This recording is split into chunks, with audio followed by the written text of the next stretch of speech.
And welcome back students to AIB Education and Study with Anas sir. Today I will be starting class 12 business study chapter number 4 planning. So आज की इस class के अंदर हम basically जिस तरीके से हमने अपने और चैप्टर्स की इंटरेस्टिंग रिवीजन की है, यानी कि सभी चीज़ों को मिलकर साथ में याद किया है, सभी इंपॉर्टेंट टॉपिक्स को कवर किया है, इसी तरीके से आज की इस क्लास के अंदर अपनी प्लानिंग को हम कवर अप करने वाले हैं। उसके जितने फीचर्स हैं, इंपॉर्टेंस हैं, नेचर्स हैं, उन सभी पॉइंट्सों को हम मिलकर याद करेंगे, क्योंकि ये याद करना काफ़ी ज़्यादा इंपॉर्टेंट है। क्योंकि चाहे वो केस स्टडी हो, चाहे वो कोई भी थ्योरेटिकल क्वेश्चन आंसर हो, उसके अंदर जब हम अपने फीचर्स को, नेचर्स को, इंपॉर्टेंस को बनाकर लिखते हैं तो काफ़ी ज़्यादा अच्छा प्रभाव पड़ता है हमारे एग्जामिनर के ऊपर। और अल्टीमेटली आप उन फीचर्स में से आपने 2-4 पॉइंट अपनी बुक के ही लिख दिए तो कुछ पूछो ही मत। तो इसीलिए हमें सभी पॉइंट्स को, इंपॉर्टेंट पॉइंट्स को, इंपॉर्टेंस को सभी को याद करते हुए चलना है, जो कि हम चलते हुए आ भी रहे हैं। सो स्टार्ट करते हैं अपनी आज की इस इंटरेस्टिंग क्लास को और समझते हुए चलते हैं सभी टॉपिक्स को। So let's start.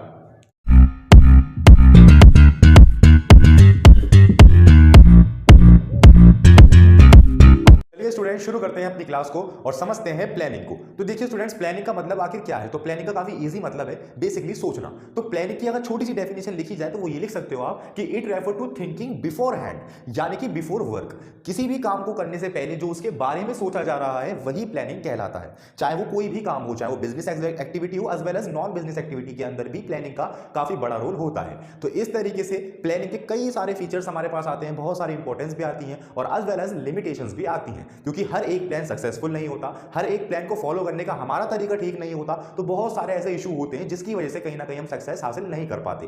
तो अब हम बात कर लेते हैं इनके फीचर्स की तरफ। तो what is features of planning? तो फर्स्ट आता है हमारे पास कि planning focus on achieving object, यानी कि जिस काम को हम करने से पहले उसके बारे में सोच रहे हैं तो अल्टीमेटली हमारा फोकस कहां जा रहा है, जिस ऑब्जेक्ट को हमें अचीव करना है, जिस मुकाम को हमें पाना है। तो planning is directly focus on achieving object, ये समझ गए हम।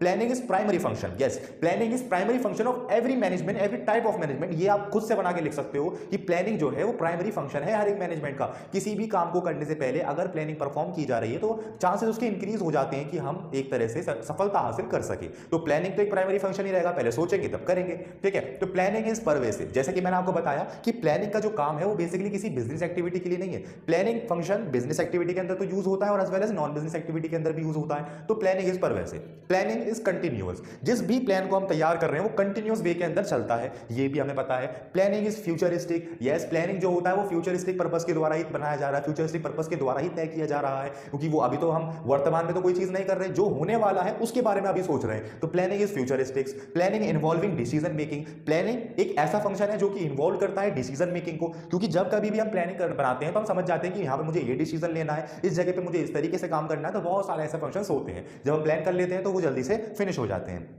प्लानिंग इज मेंटल एक्सरसाइज, जब हम प्लान बनाते हैं तो अल्टीमेटली हमारे सोचने की क्षमता बढ़ती है और हमारी जब मेंटल एक्सरसाइज होती है तो हमारे दिमाग के अंदर और भी ज्यादा इनोवेटिव आइडिया आते हैं। हो सकता है पहली बार जब कभी हम प्लान बनाएं तो उसमें बहुत सारी मिस्टेक्स भी हों, मगर जब हम यही काम दोबारा करेंगे तो ऐसी मिस्टेक्स होने का चांसेस काफी कम होते हैं, क्योंकि हमारी सोचने की क्षमता बढ़ चुकी है। तो ये हमारे कुछ फीचर्स थे, तो अब इसी को साथ के साथ याद कर लेते हैं, क्योंकि सभी चीजों को हम याद करते हुए आ रहे हैं, सभी चैप्टर्स को बड़े सभी समझते हुए आ रहे हैं, तो इसको भी जल्दी से कर लेते हैं। तो हम क्या पढ़ रहे थे कि planning is focus on achieving object, planning is primary function of management, planning is all pervasive, planning is futuristic, planning involves decision making, planning। तो इस तरीके से आपको 4-5 पॉइंट याद कर लेने और बाकी के पॉइंट आप खुद से बनाकर लिख सकते हैं, नो इशू। मगर मेरा मानना यह है आपको सभी याद करते हो जाएं, सभी चीजों को आप बुक की लैंग्वेज से लिखोगे तो ज्यादा फायदे में रहोगे, ठीक है। तो planning focus on achieving object, planning is primary function of management, planning is pervasive, planning is continuous, planning is futuristics, planning involve decision making, planning is mental exercise. तो इस तरीके से हमें यहाँ से सारे फीचर्स क्लियर होते हैं। अब हम बढ़ते हैं इंपॉर्टेंस की तरफ और साथ के साथ हम समझ लेते हैं इसकी इंपॉर्टेंस को और इसकी लिमिटेशंस को। तो इंपॉर्टेंस हमारे यहाँ से यही कुछ क्रिएट होती है कि प्लानिंग प्रोवाइड डायरेक्शन, कि प्लानिंग एक ऐसा कार्य है जो कि हमें डायरेक्शन प्रोवाइड करे। Planning reduce risk of uncertainty, planning reduce overlapping and wasteful activity, planning promote innovative ideas, planning facility decision making, planning establish standards of controlling. तो इस तरीके से हमारी कुछ इंपॉर्टेंस है जो कि काफी ज्यादा महत्वपूर्ण है। अब यहाँ पर हम लिमिटेशंस बात करें तो प्लानिंग लीड्स टू रिजिडिटी, यानी कि आप खुद देखो कि जब कभी भी हम कोई प्लान बनाएंगे तो वो कोई स्पेसिफिक गोल के लिए बनाएंगे ना। अब वो स्पेसिफिक प्लान किसी दूसरे प्लान के ऊपर तो कार्य नहीं कर सकता, या फिर जो प्लान मैंने आज क्रिएट किया है वही प्लान मैं अपने अगले गोल के लिए भी यूज नहीं कर सकता। तो इसमें रिजिडिटी बनी रहती है, प्लानिंग लीड्स टू रिजिडिटी, ठीक है। प्लानिंग में note work in dynamic environment, जाहिर सी बात है कि आप जो प्लान बना रहे हो वर्तमान की सिचुएशन के हिसाब से बना रहे हो और आप बना किसके लिए रहे हो, फ्यूचरिस्टिक पर्पस के लिए। तो फ्यूचरिस्टिक पर्पस के अंदर आपको क्या क्या नई टेक्नोलॉजी मिलने वाली है, क्या नए डायमेंशंस होने वाले हैं, तो उन सब के हिसाब से जो प्लानिंग है वर्तमान की बनी हुई वो डायनेमिक एनवायरनमेंट के अंदर वर्क नहीं कर पाती इतने बढ़िया तरीके से। Planning reduce creativity, planning involves huge cost. जाहिर सी बात है कि जब हम प्लानिंग परफॉर्म करते हैं तो ये कोई सस्ता खेल नहीं है, काफी मोटा खर्चा आता है प्लानिंग परफॉर्म करने में, बट ये डिपेंड होता है कि हाँ कि हम किस चीज के लिए प्लान बना रहे हैं उस पर डिपेंड ये होता है इसका खर्चा। Planning is a time consuming process, यानी कि प्लानिंग जो फंक्शन है इसमें टाइम कंज्यूम काफी ज्यादा होता है, टाइम कंज्यूमिंग प्रोसेस है, और planning does not guarantee of success. सबसे बड़ा पॉइंट तो यहाँ यही निकलता है कि प्लानिंग बना रहे हो आपको कोई गारंटी नहीं है कि आपको सफलता मिले ना मिले, तो planning is does not guarantee of success. Planning depend करेगी आपके कार्य पे और प्लानिंग डिपेंड करेगी आप उसको बना किस तरीके से रहे हो। स्टूडेंट्स हमारे ओवरऑल प्लानिंग के चैप्टर का फर्स्ट पार्ट लगभग खत्म हो गया है, जिसके अंदर बेसिकली फंडामेंटल टाइप्स के बता रखे थे। तो एक बार हम रिव्यू कर लेते हैं सभी चीजों को जो हम पढ़कर आए हैं। तो प्लानिंग क्या है, planning it refer to thinking process of before work, काम करने से पहले का जो प्रोसेस है सोचने का, वही हमारा प्लानिंग कहलाता है। प्लानिंग के फीचर्स क्या हैं, planning is focus on achieving object, planning is primary functions of management, planning is pervasive, all pervasive भी बोल सकते हैं, planning is continuous, planning is mental exercise, planning involves decision making, और प्लानिंग इज कंटिन्यूअस। तो ये कुछ हमारे features थे जो कि हमने याद कर लिए। नेक्स्ट आते हैं हमारे पास ये कुछ इंपॉर्टेंस कि planning provide direction, planning is way of success, planning reduce overlapping and wasteful activity, और planning promote innovative idea, planning facility to decision making, planning establish of new resources या फिर न्यू प्लान्स या फिर standard of controlling. तो इस वाले last वाले point से कई सारे पॉइंट्स बन सकते हैं। नेक्स्ट आ जाए limitations, planning leads to rigidity, और प्लानिंग में not work in dynamic environment, planning reduce creativity, planning involves huge cost, planning is a time consuming process, planning is does not guarantee of success. तो इसी के साथ finally हमारे features, importance and limitations और साथ साथ planning की definition सभी चीजें कवर हो गई हैं। अब हम जल्दी से बढ़ते हैं आगे की तरफ और जल्दी से कवर कर लेते हैं अपने इंपॉर्टेंट पॉइंटों को।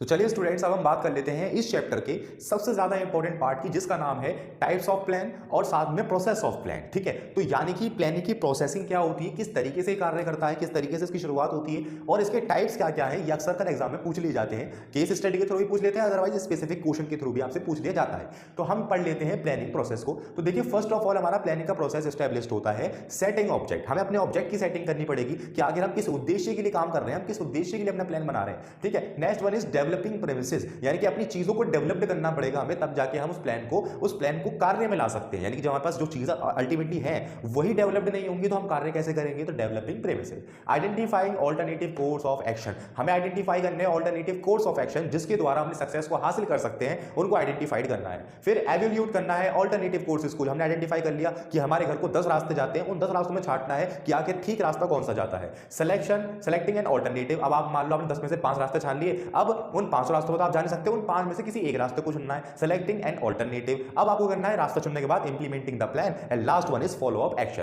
अब आपने जो प्लान बनाए थे, जो स्ट्रेटेजी बनाई है, अब आपको लास्ट काम ये बनता है कि उन सबको फॉलो करते हुए चलना। तो ये हमारी कुछ क्या है प्लानिंग की प्रोसेस है। अब इनको याद कर लेते हैं कि देखिए सबसे पहले सेटिंग ऑब्जेक्ट, डेवलपिंग प्रेमिसेस और identify alternative course of action, evaluating of alternative course, selecting an alternative courses, and last one is implementing the plan and follow up action. ये हमें याद हो गए। फिर आ जाइए प्लानिंग के टाइप्स पे। देखो जनरली 3 टाइप्स होते हैं हमारी प्लानिंग के, फर्स्ट 2 एंड 3, फर्स्ट 2 एंड 3। ठीक है, तो पहला होता है neither standing nor single use plan. इसका मतलब ये होता है कि ये प्लान ना तो लंबे समय के लिए होता है, यानी कि ये प्लान ना तो स्टैंडिंग प्लान है और ना ही सिंगल यूज प्लान है। अब ये है क्या, तो इन दोनों के नामों को नीचे वाले प्लान्स को मिलाकर ही ऊपर वाला बना दिया गया।